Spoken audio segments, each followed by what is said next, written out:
How to draw on shared screen on Zoom. Hi guys, welcome to today's tutorial.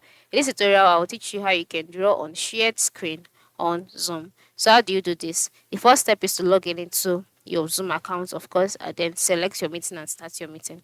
So once you're in your meeting and then you want to draw on a shared screen, the first step is to note that the screen is being shared first of all, and then you can see at the lower part of the screen you will see other meeting controls like security, participants, chats, show captions, breakouts, whiteboards. Once you see whiteboards, just go ahead and click on it.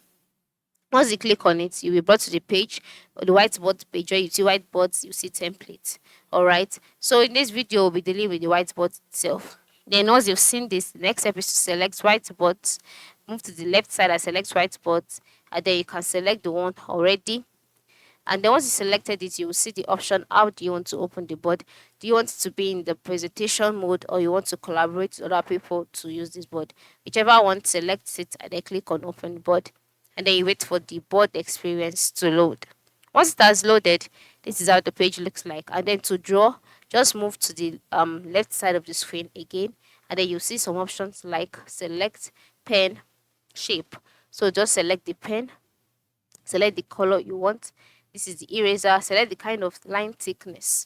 All right, and then select the name of the board, and they can just go ahead and draw. Okay, this is me drawing. Yeah. All right, and as you are drawing, other people will be able to see this. That is, other participants will be able to see this on your screen. All right, and then by the top right corner you can see the comments panel, where you would see different comments. You see the eyes, you see your profile, you can see the share button too, and then by the left side you can see other options as well. So that is how it works. This is how you can draw on shared screen on um Zoom. Yeah, thanks for watching and have a nice day.